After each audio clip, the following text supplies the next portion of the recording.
अस्सलामुअलैकुम वरहमतुल्लाहि वबरकातुह। बिस्मिल्लाहिर्रहमानिर्रहीम नहमदुहु व नुसल्ली अला रसूलिहिल करीम व अला आलिहि व अस्हाबिहि अजमाइन, अम्मा बाद। मोहतरम भाइयों, बुजुर्गों, दोस्तों, देखिए फ़िलहाल मैं मलेशिया की सबसे बड़ी मस्जिद, जिसे मलेशिया की सेंट्रल मॉस्क भी कहा जाता है, इसी तरह से इसे मलेशिया की जो नेशनल मॉस्क है वो भी कहा जाता है। इस मस्जिद का नाम है मस्जिद नगारा।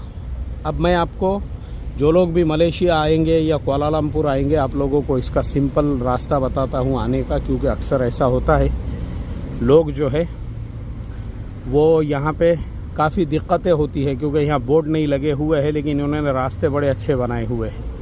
तो कभी भी आप KL सेंट्रल, जो मलेशिया कुआलालंपुर शहर का मरकज़ है, यानी जहाँ पे सबसे ज़्यादा सारी ट्रेनें वहीं पे आती है, KL सेंट्रल से उसके बाद का नेक्स्ट स्टेशन है पासर सेनी, वहाँ पे बस आप आ जाइए। एक ही स्टेशन है बस उसके फ़ौरन बाद का, और स्टेशन से एक उन्होंने पैदल जो है मस्जिद के लिए आने के लिए रास्ता बनाया हुआ है। ब्रिज है छोटा सा, लेकिन वो सब लोगों को समझ में नहीं आता। वो ब्रिज आपको उतारेगा एक अलग ही तरफ। तो वो ब्रिज जहाँ आपको उतारेगा ना, देखिए वो जगह मुझे अभी नज़र आ रही है, वो काफ़ी दूर है यहाँ से। मैं कोशिश करूँगा आपको जूम करके बताने की। देखिए ये ब्रिज है, और इस ब्रिज से ये देखिए ये सारा ब्रिज है, ये फॉरेनर्स आ रहे हैं इसके ऊपर से, ये ऊपर वाला ब्रिज है। और यहाँ से आप जो है ना, ये नीचे अंडरग्राउंड में आपको जाना है। अंडरग्राउंड में ये रोड क्रॉस करना है। ये जिस रोड से आप आ रहे हैं वहीं पे एक अंडरग्राउंड रास्ता है। एक्चुअल में मैं इसलिए ये सारी तफासिल बता रहा हूँ कि अक्सर लोगों को लगता है कि वो पार्किंग का रास्ता है। अक्सर फॉरेनर रोड क्रॉस करने की वहाँ से कोशिश करते हैं, या उनको काफ़ी लंबा पार्किंग यानी वो सिग्नल की तरफ जाना पड़ता है ब्रिज के पास। तो ज़रा सा रोड क्रॉस करने के लिए उनको तकरीबन 1 किलोमीटर चलना पड़ता है। तो वहीं पर अंडरग्राउंड का रास्ता, सीढ़ियाँ बनी हुई है। आप नीचे आओगे तो उसके बाद फ़ौरन बाद में जब आप रोड क्रॉस करोगे, देखिए आप यहाँ पर निकलोगे। अब मैं आपको बताता हूँ वो जगह जहाँ पे आप आ जाओगे। वो जगह है ये जो सामने आपको सफ़ेद नज़र आ रही है, देखिए ये जगह है। ये बिल्कुल सामने सफ़ेद जो नज़र आ रही है, बस रोड क्रॉस करके आप जब यहाँ पे आ जाओगे तो यहाँ इन्होंने ये जो रास्ता बनाया हुआ है, अब ये मस्जिद है। मस्जिद जैसे ही आप उसमें से बाहर निकलोगे, सीधा मस्जिद की यहाँ पे सीढ़ियाँ बनी हुई है, और मस्जिद की सीढ़ियों से आप मस्जिद के अंदर दाखिल हो सकते हैं। यानी ईमान वालों के लिए वहीं से आप मस्जिद में दाखिल हो जाएंगे तो मस्जिद के अंदर के हिस्से में आप चले जाएंगे। अब जो हमारे नॉन मुस्लिम भाई है, उनके लिए उन्होंने इंतज़ाम ऐसा किया हुआ है यहाँ पर कि जो नॉन मुस्लिम भाई है हमारे, उन लोगों के लिए ये रास्ता बनाया हुआ है, जिस रास्ते से अभी मैं जा रहा हूँ। देखिए ये रास्ता है मस्जिद नगारा की तरफ जाने वाला, और ये जो रास्ता है, इस रास्ते से अगर आप जाओगे तो आप पहुँचोगे सीधा मस्जिद के मेन गेट की तरफ। तो अब मैं आता हूँ अपने असल मौजू की तरफ, और यहीं पे पड़ोस में जो है ना, ये कुआलालंपुर रेलवे स्टेशन भी है, लेकिन ये ऐसी ही पड़ा हुआ है। इसमें दिन में से एक आध मरतबा शायद कोई ट्रेन आती होंगी। बाकी ये जो पुराने ज़माने की इमारत नज़र आ रही है, मैं इस स्टेशन की बात कर रहा हूँ। ये बिल्कुल एग्जैक्ट सामने है मस्जिद के ही। लेकिन असल जो मेरा मौजू है, असल जो मेरा उन्वान है आज के हमारे इस वीडियो का, और ये जो मस्जिद नगारा मुझे आपको बताना है, देखिए यहाँ पे ये लिखा हुआ है और बोर्ड भी बना हुआ है, मस्जिद नगारा नेशनल मॉस्क, यानी यहाँ की कौमी मस्जिद है ये। तो मस्जिद इन्होंने इतनी बड़ी बनाई हुई है ये कि दुनिया भर से टूरिस्ट यहाँ पे आते हैं। ईमान वालों के लिए तो कोई पाबंदी नहीं है। ईमान वाले जिधर से चाहे, मस्जिद में मस्तूरात है, मर्द है, उनके लिए कोई पाबंदी नहीं है। आप कहीं से भी आइए, मस्जिद के अंदर दाखिल हो जाइए। लेकिन जो नॉन मुस्लिम्स है, देखो ये नीचे चाइनीज़ लोग वगैरह खड़े हुए हैं, तस्वीरें ले रहे हैं। ऐसे ही यूरोपियन हैं, फॉरेनर्स हैं, हज़ारों की तादाद में लोग आते हैं यहाँ पे रोज़ाना। उन लोगों को वो लोग भेज देते हैं इधर, यानी ये मेन गेट की तरफ, और यहाँ से उनका एंट्रेंस है, क्योंकि यहाँ पर ये जो रहबर बैठे हुए हैं, देखिए ये रहबर है, ये रहबर साहब इन लोगों को उधर भेजते हैं वहाँ पे। देखिए अभी ये देखो वो सारे फॉरेनर्स, यहाँ पे लिखा हुआ है टूरिस्ट एंट्रेंस, और सारे फॉरेनर्स जो है वो वहाँ पे जमा हैं। अब वहाँ पे जो सारे फॉरेनर्स हैं उनको बिठा के बाज़ाब्ता उनकी ज़ियाफ़त की जाती है, उनकी मेहमान नवाज़ी की जाती है, और उनमें जो मस्तूरात है, जैसे अक्सर यूरोपियन लोग वगैरह चड्डियाँ पहनते हैं, अभी आप देख सकते हैं यहाँ पे भी बहुत सारे यूरोपियन जो खड़े हुए हैं वो ऐसे ही कपड़ों में होते हैं। तो ये लोग उनको बाज़ाब्ता ड्रेस पहनाते हैं। मैं बताता हूँ आपको, उधर ही मैं लेके चल रहा हूँ आपको। या ऐसे जो बरहना होते हैं यूरोपियन लोग, उनको पूरे मस्जिद के आदाब बताते हैं, यहाँ बिठाते हैं, उनकी ज़ियाफ़त करते हैं, मेहमान नवाज़ी करते हैं। और देखिए ये ड्रेस यहाँ पे लटक रहे हैं, ये जो कपड़े यहाँ पे लटक रहे हैं, ये सारे कपड़े, ये देखिए आप, ये ड्रेस जो है उनको पहनाए जाते हैं। और वो ड्रेस पहनने के बाद फिर इनके जो मकामी रहबर है, वो रहबर इन फॉरेनर्स को उनकी लैंग्वेज कौन सी है, ज़ुबान कौन सी है, उस ज़ुबान के अंदर इन लोगों को सारी चीज़ें समझाई जाती है। मस्जिद क्या है और मस्जिद किसे कहते हैं, और मस्जिद जो है उसके अंदर यहाँ पे उनकी टाइमिंग वगैरह भी लिखी हुई है। तो ये सारे फॉरेनर्स हैं, उनको कपड़े पहनाए जा रहे हैं और कपड़े पहना के उनको मस्जिद के अंदर पहुँचाया जा रहा है। तो पूरी मस्जिद उनको बतलाई जाती है, उनको दिखाया जाता है, और जो गलत फहमियाँ होती हैं वो दूर होती है इनकी। क्योंकि बहुत सारे लोग जो है उनको खाली जो इस्लाम की जो गलत शक्ल हॉलीवुड मूवीज़ में और इसी तरह से दुनिया भर का जो मीडिया है, एंटी इस्लामिक मीडिया, उसने जो इस्लाम लोगों के सामने पेश किया हुआ है, दुनिया को लगता है ओरिजिनल इस्लाम वही है, AK-47 वाला इस्लाम, और जो है ग्रेनेड वाला इस्लाम, और इसी तरह से जो है जिन लोगों ने इस्लाम को बदनाम किए पूरी दुनिया के अंदर, लोगों को लगता है वही इस्लाम है। क्योंकि आजकल की फ़िल्मों ने और आजकल की मूवीज़ ने और आजकल की टीवी सीरीज़ ने और आजकल की बहुत सारी चीज़ों ने इस्लाम की शक्ल व सूरत को बहुत ज़्यादा बिगाड़ा। उसके अंदर मुसलमानों की भी बहुत सारी गलतियां हैं। जज्बाती जोशीले मुसलमान, असल जो इस्लाम के करने का काम था, ये कौम इस्लाम के लिए देखो चल कर तुम्हारे दरवाज़ों पे आ रही है, चल कर मस्जिदों के गेट पे ये लोग बैठे हुए हैं। इनको प्यार वाला इस्लाम बताओ, अल्लाह के नबी की सीरत वाला इस्लाम बताओ। और वाकई में भी ये लोग यहाँ पे ये काम कर रहे हैं। मैं मलेशिया की गवर्नमेंट का और यहाँ के जितने भी दाई है उन सब का इस मामले में शुक्रिया अदा करूँगा कि इन लोगों ने फॉरेनर्स जो है, टूरिस्ट जो है, देखिए उनके लिए बाज़ाब्ता ऐसी बसें बनी हुई है। वो डबल बस आपको नज़र आ रही है, वो टूरिस्ट बस है।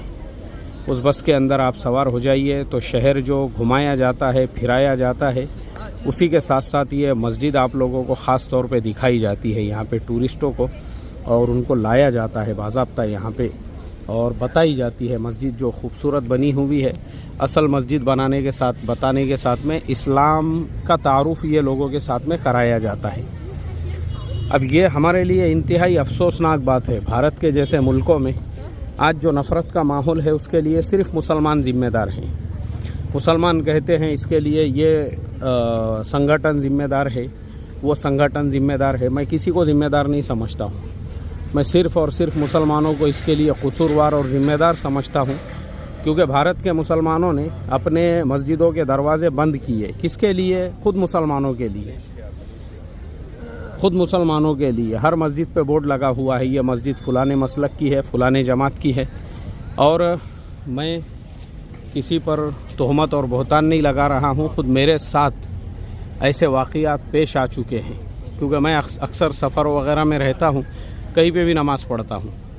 एक मरतबा ऐसे ही मैं सफ़र कर रहा था मुंबई एयरपोर्ट की तरफ, कार में थे हम लोग टैक्सी में, और मुंबई में ही शहर शुरू हो गया था और फजर की अज़ान हो रही थी। मैंने ड्राइवर साहब से कहा यार मस्जिद कोई नज़र आए तो गाड़ी रोक देना। अब वो बेचारा हमारा नॉन मुस्लिम भाई था, उसने एक जगह पे गाड़ी रोका। मैं मस्जिद में गया सुन्नत के लिए, मैंने जैसी नीयत बांधा तो मेरे अतराफ़ में 4-6 लोग आके बैठे हुए थे। और जैसे ही मैंने सलाम फेरा उसके फ़ौरन बाद उन्होंने मेरे से पूछना शुरू कर दिए, तुम कौन सी जमात के हैं। अब मुझे तो बताने की ज़रूरत नहीं है, मेरी टोपी मेरा लिबास। फ़ौरन उन लोगों ने कहना शुरू कर दिया कि ये मस्जिद के अंदर जो है फ़लानी जमात के लोगों का आना मना है और यहाँ पे इस तरह से नमाज़ पढ़ना मना है और उस तरह से मना है, इसलिए आप यहाँ पे नमाज़ नहीं पढ़ सकते। मैंने कहा अच्छी बात है भाई, कोई बात नहीं है। मैं खामोशी के साथ में निकल गया और सोचने लगा मैं रास्ते में। मैंने कहा आए अल्लाह, हमारे मुल्क में ये जो ठेसे जा रहे हैं, ठेसे, और ये जो बुलडोज़र चल रहे हैं और ये जो उठा उठा के जेलों में डाला जा रहा है, तो इसके लिए मैं ना पुलिस को ज़िम्मेदार समझता हूँ, ना ATS को ज़िम्मेदार समझता हूँ, ना मैं इसके लिए जो है किसी संगठन को ज़िम्मेदार समझता हूँ, ना मैं किसी जमात को ज़िम्मेदार समझता हूँ। मैं इसके लिए सिर्फ़ और सिर्फ मुसलमानों को ज़िम्मेदार समझता हूँ। तुमने अपनी मस्जिदों के दरवाज़े मुसलमानों के लिए बंद किए, तुमने मस्जिदों में लड़ाई झगड़ों के लिए गुंडों का इस्तेमाल किए, दादाओं का इस्तेमाल किए, भाइयों का इस्तेमाल किए। तुम्हारी मस्जिदों में दारू बेचने वाले, गांजा बेचने वाले एरिए के गुंडे, मवाली, टपोरी, छपरी, ऐसे लोग जो है तुम्हारे मस्जिदों के कमेटियों के मेंबर है और तुमने मस्जिदों को पेट भरने का ज़रिया बनाई। इसलिए अल्लाह ताला ने तुम्हारे लिए बुलडोज़रों को मुसल्लत किया। इन मुल्कों को देखो, ये मुल्कों के अंदर सबके लिए उन्होंने, यहाँ अफ्रीकन भी है, अमेरिकन भी है और चाइनीज़ भी है और कोरियन भी है, दुनिया भर के लोग यहाँ पे बैठे हुए हैं।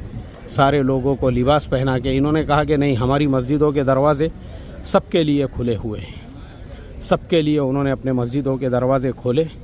आज इन मुल्कों के अंदर हज़ारों की तादाद में लोग ईमान में दाखिल हो रहे हैं। मैंने पूछा इन लोगों से पहले, इससे पहले जब मैं आया था, मैं बोला भाई इससे कुछ फ़ायदा होता है क्या? बोले रोज़ाना 10-12 लोग कलीमा पढ़ते हैं, रोज़ाना, और पूरा सिस्टम है इनके पास, पूरा निज़ाम है। जो लोग ईमान में दाखिल होते हैं, जो लोग कलीमा पढ़ते हैं, उनको वालेकुम अस्सलाम व रहमतुल्लाह, अल्हम्दुलिल्लाह भाई, उन लोगों का फॉलोअप लिया जाता है। और ये जो इमारत सामने नज़र आ रही है, देखो, अब ये इमारत मैं आपको बताता हूँ। ये जो सामने इमारत नज़र आ रही है, ये यहाँ पे ये जो इमारत नज़र आ रही है, यानी वो नहीं, वो जो पुरानी इमारत है वो तो मैंने बताया आपको, कोलालमपुर का रेलवे स्टेशन है। ये है देखो, TV अल हिजरा बोल के ये सामने है, और उसी के बाजू में जो इमारत है ये यहाँ का दावती मरकज़ है। यहाँ पे बाज़ाब्ता इन्होंने कॉल सेंटर वगैरह बनाए हुए हैं, जिसके अंदर जो है लोगों को उनकी लैंग्वेज में, यानी ये जो फॉरेनर्स आते हैं इनसे, इन लोगों से सब डिटेल्स लेते हैं वो लोग और फिर उनसे फॉलो अप रखते हैं, जिसको अंग्रेज़ी में, जिसको चाइनीज़ में, कोरियन में, और जिस ज़ुबान में भी आपको इस्लाम की मालूमात चाहिए, ये लोग वो मालूमात जो है उन लोगों को देते हैं, उनको गाइड करते हैं, उनकी गलत फहमियाँ दूर करते हैं, उनको बताते हैं कि AK-47 वाला इस्लाम नहीं है, ग्रेनेड वाला इस्लाम नहीं है। असल इस्लाम हज़रत मोहम्मद सल्लल्लाहु अलैहि वसल्लम वाला है, प्यार वाला है, मोहब्बत वाला है, अमन वाला है। इस्लाम का मतलब ही सलामती है, इस्लाम का मतलब ही अमन है। ये सब चीज़ें जब ये लोग सुनते हैं और जब इनको रियलिटी पता चलती है तो उसके बाद में ये लोग ईमान में दाखिल होते हैं। और मैं भी यही समझता हूँ, हमारे भारत देश में भी आज जो नफ़रत का माहौल है, मुसलमानों ने, हमारे बिरादरान वतन को अपने मस्जिदों में बुलाना चाहिए था। जैसे हमारा हफ्तेवारी इज्तिमा होता है, वैसे बिरादरान वतन के इज्तिमा होना चाहिए थे। मस्जिद एक परिचय, इस तरह के इज्तिमा हर शहर में, हर गांव में, हर बस्ती में होकर, बस्ती के जो हमारे हिंदू भाई है, क्रिश्चियन भाई है, दलित भाई है और दूसरे समाज और दूसरी जो कौमें हैं, उनको हमने अपने मस्जिदों में बुलाना चाहिए था। उन लोगों को मस्जिदों का तारुफ़ कराना चाहिए था, कुरान का तारुफ़। तो ये गलत फहमियाँ नहीं बढ़ती थी जो आज इतनी गलत फहमियाँ बढ़ चुकी है कि मस्जिदों पे बुलडोज़र चलाए जा रहे हैं। और इस तरह से मुसलमानों के ख़िलाफ़ नफ़रत का माहौल जो पैदा हुआ है, मुसलमान ज़िम्मेदार है। 80 साल से क्या कर रहे थे तुमने 80 साल से जो दावत हमारे बिरादरान वतन तक पहुंचाना चाहिए था, उनकी गलत फहमियाँ दूर करना चाहिए था, वो तुमने नहीं किए। तो जो नफ़रत फैलाने वाले थे उन्होंने अपना काम कर दिए, वो सक्सेस हो गए, वो कामयाब हो गए और तुम फेल हो गए उनके सामने। क्यों? लड़ाई झगड़े, चंदे पे से लड़ाई झगड़े चालू है तुम्हारे। तुम मस्जिद का सदर बदलने को तैयार नहीं है, मस्जिदों में इलेक्शन कराने को तैयार नहीं है, तो तुम्हारे ये जो आपस के लड़ाई झगड़े हैं और मस्जिदों पे बोर्ड लगाने में लगे हुए हैं, तुम इसका आना मना है, उसका आना मना है, इसके लिए अल्लाह ताला ने वक्त के फ़िरऔन, वक्त के नमरूद, वक्त के शद्दाद को तुम्हारे ऊपर मुसल्लत किया कि ठेसो ठेसो और डालो इनको उठा उठा के बोकुड़ बकरों की तरह से। इसीलिए भरे हुए हैं बोकुड़ बकरों की तरह से, क्योंकि इंतज़ार है इमाम मेहदी का। वही धंधे करो तुम, इमाम मेहदी का इंतज़ार करो, सुल्तान सलाहुद्दीन अय्यूबी का इंतज़ार करो, ग़ज़वतुल हिंद का इंतज़ार करो और दावत का काम मत करो और ठेसे जाओ। फिर ये जो ठेसे जा रहे हैं ना, ठेसे, ये अज़ाब है, अज़ाब अल्लाह ताला की तरफ से पकड़ है तुम्हारे ऊपर। जो असल दावत का काम करने का ये कौम मोहताज है, इनको दावत नहीं दी गई है। जितने लोग बैठे हुए हैं यहाँ पे भी और अंदर भी जो आप देख रहे हैं, इनको दावत नहीं दी गई है, इनको इन्विटेशन देकर बुलाया नहीं गया है यहाँ पे आओ बोल के। ये ख़ुद अपने अपने मुल्कों से, ये दूसरे मुल्कों के लोग हैं, ये चल कर तुम्हारी मस्जिदों में इस्लाम को समझने सीखने के लिए आके गर्मी में वहाँ इंतज़ार करते बैठे हुए हैं। अब तुम आपस में लड़ाई झगड़े करने में लगे हुए हो, तो तुम्हारे से ज़्यादा मैं समझता हूँ, यानी तुम अगर आपस में लड़ाई झगड़े करने में लगे हुए हो तो मुझे बताओ कि तुम्हारे से ज़्यादा महरूम इस दुनिया में और कौन हो सकता है। अल्लाह हमारी कौम को समझ अता फ़रमाए। बस मैं इतना ही कहूँगा भारत के मुसलमानों के लिए कि खुदा ने आज तक उस कौम की हालत नहीं बदली, न हो जिसको ख़याल ख़ुद अपनी हालत के बदलने का। और दूसरी बात ये कहूँगा कि क़ुव्वत फ़िक्र व अमल पहले फ़ना होती है और फिर किसी कौम की शौकत पे ज़वाल आता है। झगड़े करो झगड़े, सदर सेक्रेटरी बनने के लिए झगड़े करो, चंदे के लिए झगड़े करो और ठेसे जाओ। तुम जो असली करने का काम है मत करो वो। अस्सलामु अलैकुम व रहमतुल्लाहि व बरकातुहू।